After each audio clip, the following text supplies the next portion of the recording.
from the heart of Dubai, where tomorrow is being built today, to the world. Welcome to the CTO Show with Mehmet. Here, we redefine technology and reimagine possibilities. With Mehmet, delve into the riveting realms of AI, cybersecurity, and digital technology. Experience the thrilling highs and lows of startups. Immerse yourself in the spirit of entrepreneurship and witness the future of business innovation being written in real time. Now, without further ado, let's tune in and explore the future. Hello and welcome back to a new episode of the CTO Show with Mehmet. Today I'm very pleased joining me, Dean. Dean, thank you very much for being with me here on the show today. The way I love to do it is I prefer my guests to introduce themselves because I have a theory. The best one who can introduce himself or herself is the person. So the floor is yours. Tell us a little bit more about you, your journey, and what you are up to currently. Thank you so much, Mehmet. I am super excited to talk to you today. I have a background in business, but over the years, I have come to learn that assertiveness is where I really like to spend my time thinking and talking to people. I think that emotional awareness and leading from desire is absolutely critical to getting what I want, and I very much enjoy talking about it. And I have this kind of crazy career path. My path started when I was 23 years old, just out of college. I was living on my ex-girlfriend's couch, and I had clicked on a Facebook ad for a job that would get me they were going to place recent college graduates entry-level jobs, and I got a job at the factory down the road through that link. And I had been working at that factory for about a year when my boss called me into his office and said, hey, Dean, how'd you like to get a job in Thailand running this factory that we're starting over there?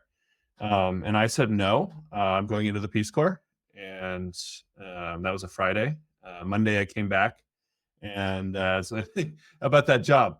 And it was still available. And a month and a half later, I had sold everything I owned. I had turned 24 in the meantime, and just 24, I was in Thailand and I had the keys to a factory. And it was a pretty intense experience. I had sort of had this overwhelming experience of trying to learn how to run a factory, how to run a factory in Thailand, learn a little bit of Thai. And I had this moment when I first set foot in Thailand and realized that I did not know how to properly say hello. In Thai, men and women talk differently, and I hadn't quite figured that out yet. And so, the beginning of a very steep learning curve. And also in Thailand, I sort of had this opportunity to observe the world around me from quite an outsider's perspective. I was in an industrial state with a lot of other, mostly European and American businesses, and got to meet with a lot of founders and people who were, twice my age at the time, and tried to figure out what it is that makes a successful leader. And then, I left Thailand and went and got my MBA and studied that more and did some consulting. And I have found that the people who are the most successful are the people who are the best at asking questions. And what makes me the most successful is not only when I ask questions of others, but when I ask effective questions of myself. And that's really been a major part of this journey and a lot of what I enjoy talking about. That's absolutely fantastic journey, Dean, I would say. Like you mentioned, in your introduction a little bit about the emotions and, the thing that are around it when we decide to start a business or to go take a new role. Now, from purely startup perspective or a new business perspective, I know this from my own experience as well. So it's a big step. People usually they feel very scared, very afraid. Um, and some people, they just give up. So I Yes. know that, you identify this as a major barrier for startups and your business, but can you a little bit elaborate on? I know you talk also because when I was preparing to the episode about 5 core fears you Yeah. believe that they are the most, determinantal, and how actually as entrepreneurs we can navigate these challenges. Yes. Thank you. Yeah. So there's 5 core fears is a major part of running a business. Um, and they really sort of show up a lot, and I think that's part of understanding what it is that we need to happen. I mean, when I talk about the 5 core fears, usually it's talking about a product company, and um, we see this over and over again. Geocene, my company, is um, an IoT engineering consulting company, or at least it has been, and we work with a lot of startup companies, and we sort of see the same mistakes over and over again. Um, and then the first one we see is that the product doesn't do enough, right? It's just like desire to add features so as to be good enough. Um, and personally, I think that's a reflection of a co-founder's or a founder's fear that I am not enough, right? Like I need to make this product so great that everybody's going to love it, which might be a reflection of my desire to be seen as sufficient. But the general points as I'm thinking about a product is to be able to say no to feature requests, right? Like I will have a desire in myself to add features to have my product be good enough. And certainly people working for me and even customers sometimes will say, like, wouldn't it be cool if it did this thing? And it's like, yeah, I could add that feature. But at the end of the day, usually customers need a real big problem solved. And it's best to solve that problem as simply as possible and avoid overcomplicating a product, especially early on with features.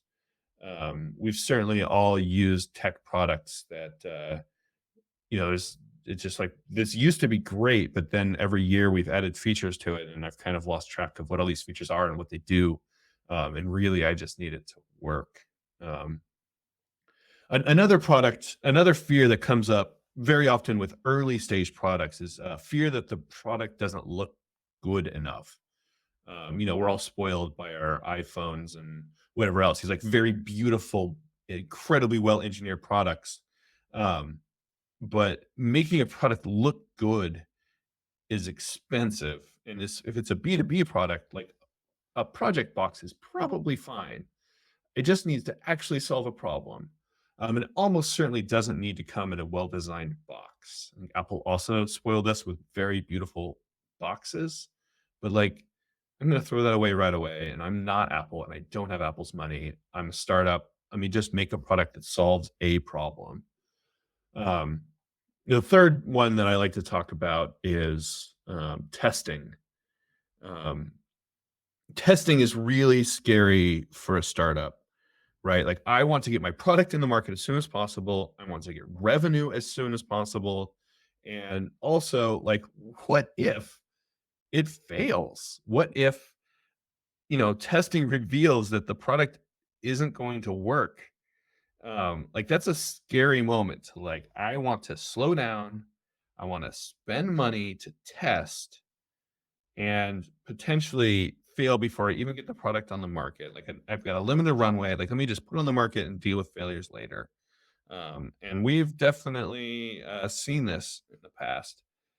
And almost always spending a little bit of time and money testing is worth the cost. The pressure to ship is high, but when a global fleet of devices gets bricked by a bad update, there's no undo button, and that's millions of dollars that could have been saved by spending a little bit more time building infrastructure and building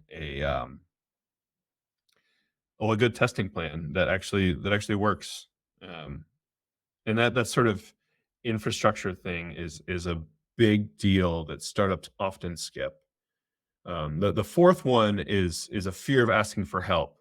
Um, that's frankly kind of a masculine problem. Like there's the old thing about men not wanting to stop and ask for directions. I guess these days it's kind of outdated now that we all have GPS.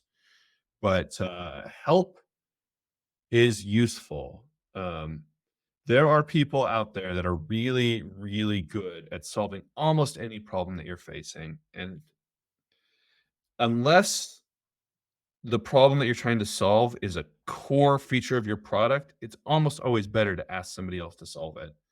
Um, it's like if you're trying to build a house and you decide that the way you're going to start building this house is get an axe and go out in the woods to cut down some trees.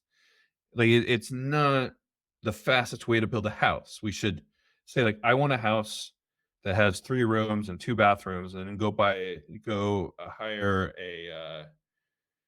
a specialist to design and build the house for you because they're good at it. And they can do what you want easier and better than you can. Like hire experts, which, as somebody who runs a consulting company, feels self-motivated, but also like we see this problem and we're often brought in to fix the problems that would have been cheaper if they hired us years sooner. And that's sort of related to the last one, the fear of admitting mistakes. We quite frequently see clients who would be better off just saying like, we made some mistakes in the past and we want to throw away a significant amount of work we've done and start over because continually fixing the bugs is more expensive than just starting over and doing it right. Um, Oftentimes when we're in this world, there's a not CEO, like a C-level manager who has a huge amount of ego tied into the success of the product, and they're unwilling to tell the CEO that like this stuff we've spent all of this time and energy building needs to be tossed and rebuilt. There's ego challenges there, and there is um, quite possibly like my job on the line. Like if I went and admitted that I messed up, or at least I was doing the best I could and made mistakes, then something bad could happen to me, and I don't want to admit that as a mid-level manager, and so I'm going to keep doubling down on my past mistakes. And there's quite possibly also emotional issues from the CEO here who might be avoiding conflict, maybe kind of knows that something's going on here and wants to just pretend that things are okay and just believe their call it a CTO or chief engineering officer, um, or VP engineering maybe, wants to just believe them when they say that like they can make this work. The cost of that conflict could be high, and so I think it's very common to avoid that conflict, but conflict is so very important for a successful organization. Dean, in all the 5, you know, core fees you just mentioned, to me, looks like, because I took some notes. Mhm. Majority of the time, I'm not sure if, you would agree with me or not. Um, Communication is part of maybe crossing these challenges and converting them to something useful, because if I take, for example, the first one, if I don't go ask the customers, okay, is this what you want, I would not Mhm. know, right? And for example, asking for help, it's very obvious, and of course, again, admitting the mistake. So it looks like communication here is beneath all these fees, because people sometimes, maybe also, I'm not sure if I can say this, but they get scared that, oh, maybe I will say something and people will misunderstand me. So they have this kind of imposter syndrome, like, oh, people will not get what I'm trying to say. People will misunderstand me. Is this something which you agree with me on? Yeah. So that's, I mentioned assertiveness a little bit in the opening here. And I think that's where this is showing up here.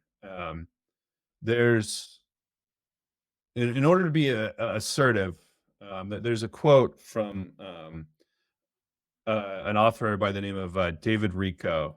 He wrote How to Be an Adult, which is not a business book, but I take it as sort of a business manual, um, because he says the secret to assertiveness is to strongly ask for what you want and be okay when the answer is no. And so, there's this fear that if I get rejected, that is a rejection of me personally. And so people aren't going to ask for help because they're scared of what that's going to mean for me personally, right? Like, I want help. I want somebody who's good at this. And I'm scared that if I ask for that, I'm going to be admitting that I'm not good enough. Um, and potentially somebody might say, no, like, you're bad at this, like, laugh at you or something. Like, there's, it's important to be able to understand that what I want is to find the best possible person to resolve this. And I know that I want that. And so I'm going to start asking around to try to find that. Or maybe I'm going to try to figure out, like, what is the best possible set of features? And, like, I want to know what you need. And quite likely customers are going to say, like, oh yeah, like, I would love it to, rub my back while it's waters my lawn or whatever, right? Like, I would love it to do all these things, but trying to um, really hear a customer when they talk about their problems and understand which ones are the ones that, like, they are actually driving their decision making, and believing them when they say, no, I don't want the feature that you want me to want, right? Like, perhaps I'm trying to invent a back massaging water lawn watering device, and, like, I'm looking for somebody to give me that feedback, and I could probably find somebody who say, like, yeah, that'd be great. But the no is important, and my emotional reaction to a no, like noticing in my body how it feels when somebody says that, like, they don't want the thing I want them to want, is going to be very key in understanding whether I am manipulating the people around me or just hearing them when they tell me what they want. Absolutely. I can't agree more with you on this one, Deep. And one thing you mentioned also maybe in the introduction, a concept that I know, I felt, how much passionate you are about it, which is leading from desire. So, Mhm. um, how, if you can say, like, how this is like more conventional than like the standard leadership methods or approaches that we know, and if you can just give me an example Yes. that can highlight that. Yeah, absolutely. So when I talk about leading from desire, I talk about knowing what I want. Um, I The only way to get what I want is to ask for it. Unless I get lucky and somebody just stumbles into it, and I can't ask for what I want if I don't know what it is. And it turns out to often be a harder question than it appears. I like to use the old Toyota 5 Whys thing as an example. Toyota talked about um, using 5 Whys as a way to understand the underlying causes of a problem, like with the Boeing issues recently, right? Like, there's a hole in the plane. Why? Well, the door plug blew out. Well, why? Well, because the bolts weren't tightened. Well, why? Well, because nobody thought the bolts needed to be tightened. Like, why? Okay, now we're getting to, like, theoretically there's some sort of systemic issues at Boeing where they aren't prioritizing safety, and it's taking quite a few whys to get to the real issue. And I think that's also important with desire. Um, it's easy enough to say, like, I want to make this sale. Why? Because it would bring in a bunch of money. And, like, well, why do I want a bunch of money? Because I want to buy a new house. Like, okay, it's great to want a new house, but, like, why? Like, okay, well, I want the validation of the house. Maybe I want the safety of the house. Um, I want to be seen. Like, there's some questions that I feel like if I understand why I want these things, it's easier to make the higher level decisions, and to have fallback choices when the first choice I make doesn't work. And I like to talk about my company because I've talked about the consulting Geocene does, but and I also mentioned briefly that like that's what we have been doing, but we're actually making a pretty big pivot right now. Um, Geocene has been a consulting company, but we are pivoting into being a product company. We're switching to being a carbon credits validator in the cook stove market. And the reason we are doing that is because we had a bunch of internal conversations about what we actually wanted to be doing. The consulting was going fine. Like we were making a pretty solid income, and we had some great clients, and we were doing some great work, and we were proud of it. But at the end of the day, we were also spending a fair amount of time complaining about making other people's products. That like we were getting to a point in our lives where we wanted to be doing a thing and be able to say like, hey, I made this. I made decisions to make this product for myself. And we also then sat around and said like we want to be involved in climate change, and our CEO got his PhD working in this uh, in the cook stove market, and there's a big opportunity right now, to work in validation in this space. And so we knew it was time, and we were ready and able to take advantage of this opportunity, because we had been having a lot of questions about what it is that we, the leaders of this company, wanted to be doing with our lives and with our time and with our energy. And so we had the confidence in each other that we would be willing to make this transition. And it wasn't unanimous. We actually, as a part of the transition, we had a co-founder leave, and we had another employee, another early employee leave, and that sucks. But also it doesn't, right? Because they didn't want to go in the same direction we did, and they're doing different things now, and the things they're doing are exciting too. It's just um, we were afraid of what would happen when we broke up the team, and we decided that our desire was more important than our fear, and so we went for it. And it's exciting and scary. Yeah, the five whys, I'm big fan as well because it helps in multiple disciplines. By the way, not in the business context only. I've read a book once. It was a personal development book. I can't remember now the title, but again, they mentioned there the five whys to find your purpose. Actually, Yeah. so and of course in the business perspective, uh, it's very good, especially in the early days, for founders and co-founders to ask these questions because hey, we have a nice idea for a product or a service. Okay, why you want to do it? And then when you do this iteration, and I think this is back to the communication, the assertive communication that you were mentioning, Dean. It's very much related because once you ask these good questions, these good whys, I would say, to yourself, then you can ask it to others. So it makes like a holistic, a one, I would say, you know, idea that make things much easier to understand, comprehend, and communicate it to others. So I like also the five. I just wanted to say this. Now, in the introduction as well, talking about emotions and all this. So you mentioned something about attachment theory in business.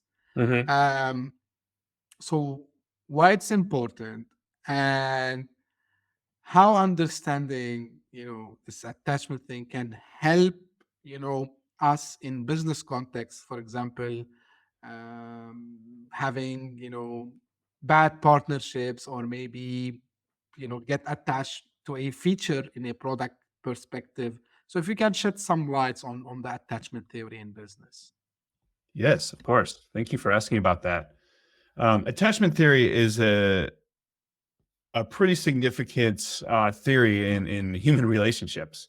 Perhaps if any of your listeners have done any relationship counseling, they may have heard something about it.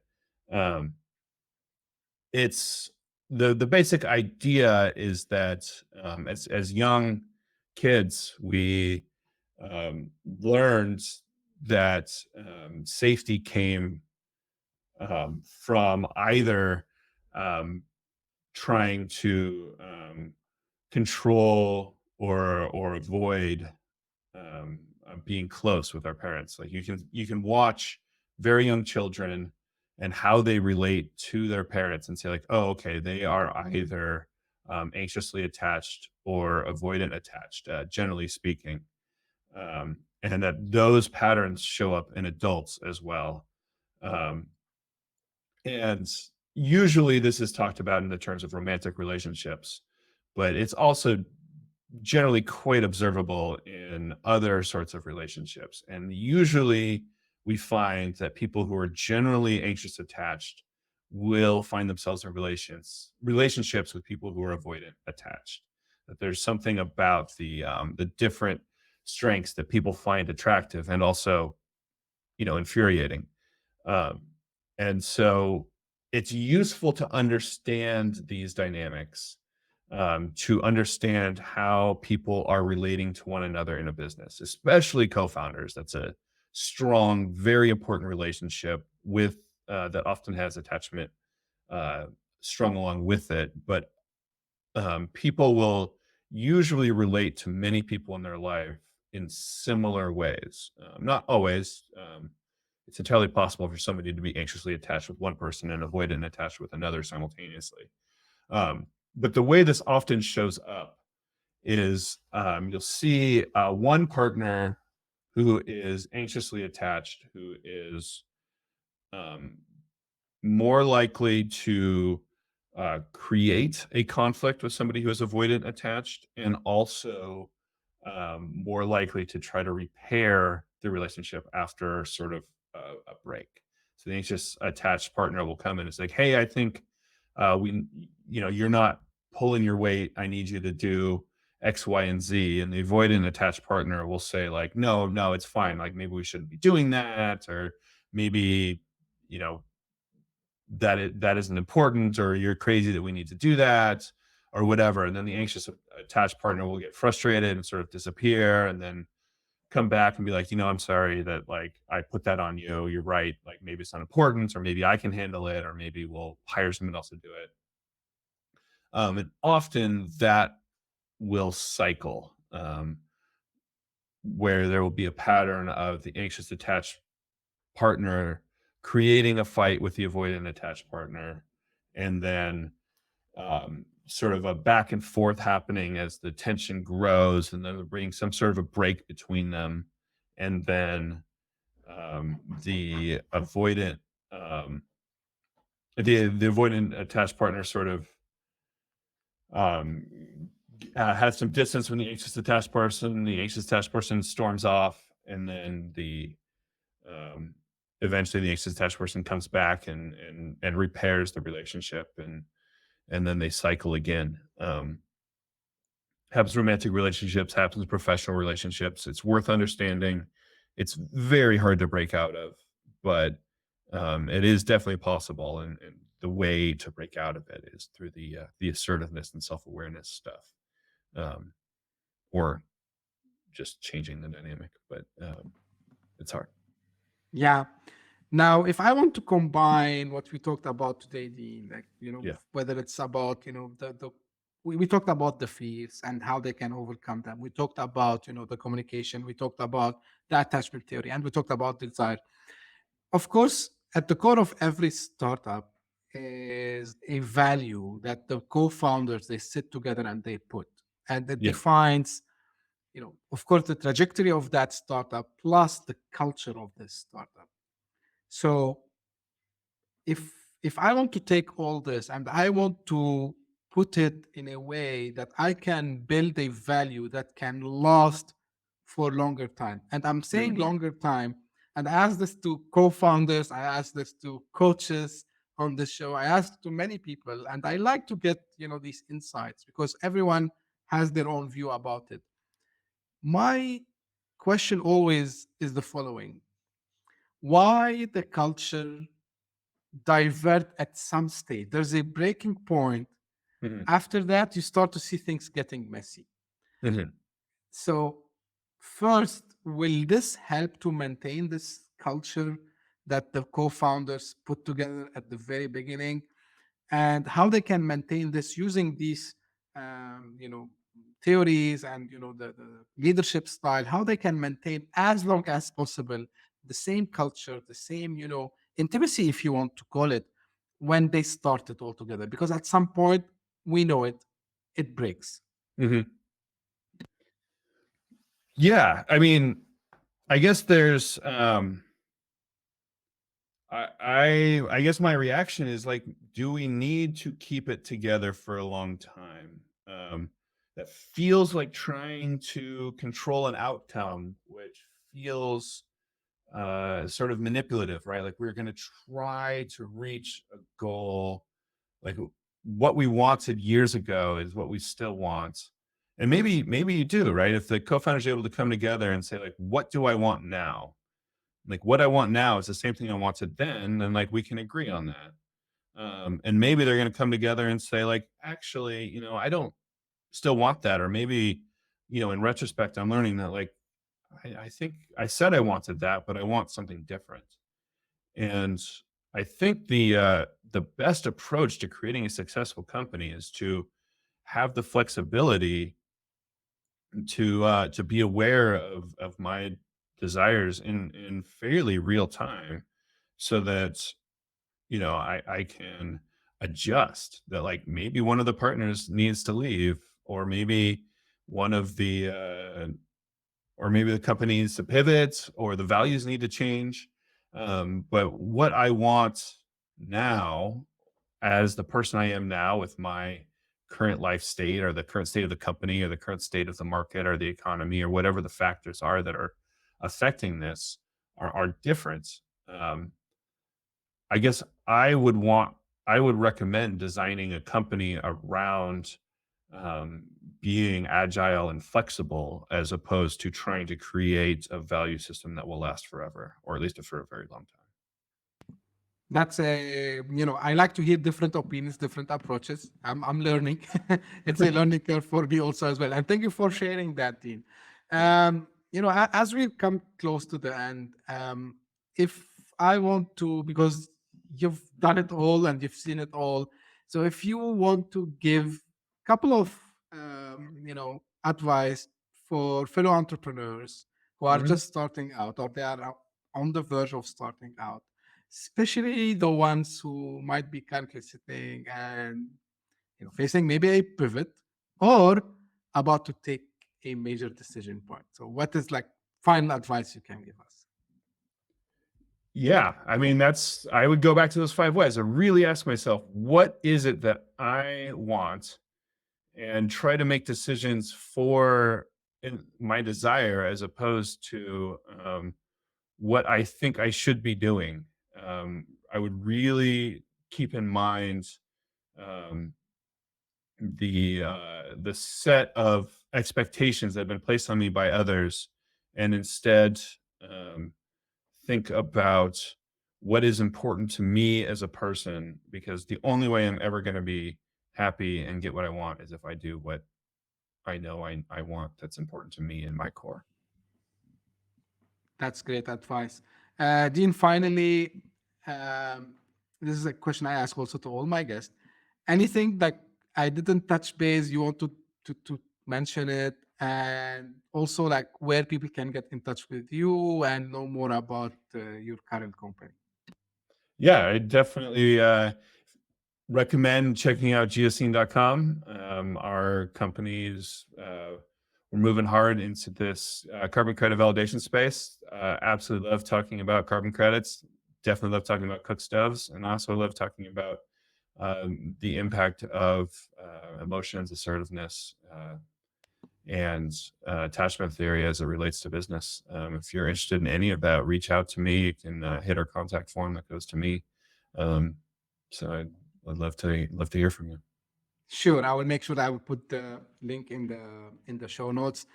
Dean, thank you very much for being with me today. I know it was late for you also on the West Coast in the US. So thank you very much for making it.